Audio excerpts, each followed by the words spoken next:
The COVID-19 crisis will have disastrous socioeconomic consequences across the globe, but in Latin America in particular. The region is expected to be the hardest hit region in the world, which is why thinking about a recovery is timely and urgent. In that perspective, a green recovery could be the way forward. With colleagues at ARENA, the International Renewable Energy Agency, we have been working on a report that shows that green recoveries are essential for at least 3 reasons. First, green recoveries are essential to prevent carbon emissions to bounce back to pre-COVID-19 levels. Second, a green stimulus is essential for the sake of health.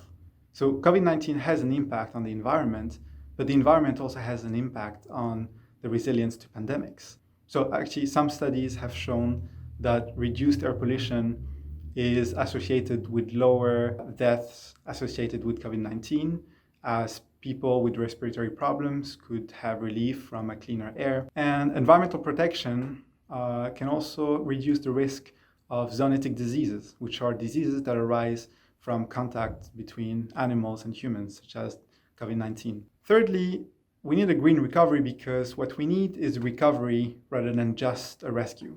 As Lord Stern says, rescue without recovery has no future. And in that context, the tremendous potential for jobs creation in renewables has often been ignored. So this discussion is particularly relevant for Latin America because of the region's vulnerability to climate change. The region is largely dependent on fossil fuels, which are at risk of becoming stranded assets as we phase them out over time in light of climate goals. The region is also dependent on agro-commodities. For example, salmon farming in Chile, soybean production in Brazil, or coffee production in Ecuador or Colombia are particularly vulnerable to temperature fluctuations.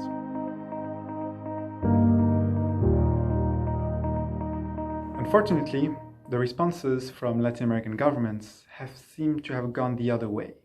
That is, more environmental degradation and fiscal austerity. In Brazil, we have seen an increase in deforestation in the Amazon region as a response to the crisis.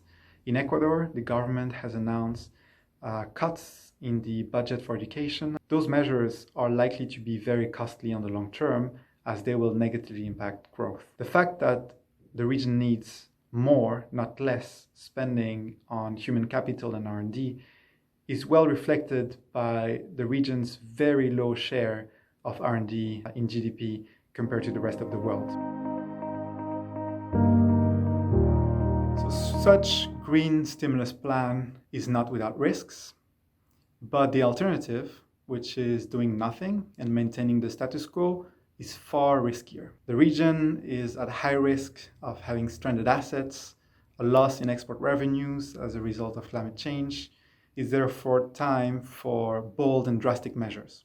For instance, to stimulate a green recovery, governments could increase their investments in low carbon infrastructure, scale up the deployment of renewables, while incentivizing the local procurement of goods and services that can feed into renewable energy supply chains. This is why, at the LSE Latin American and Caribbean Center, in partnership with Canning House, we are developing a research agenda on the future of trade and green growth in Latin America.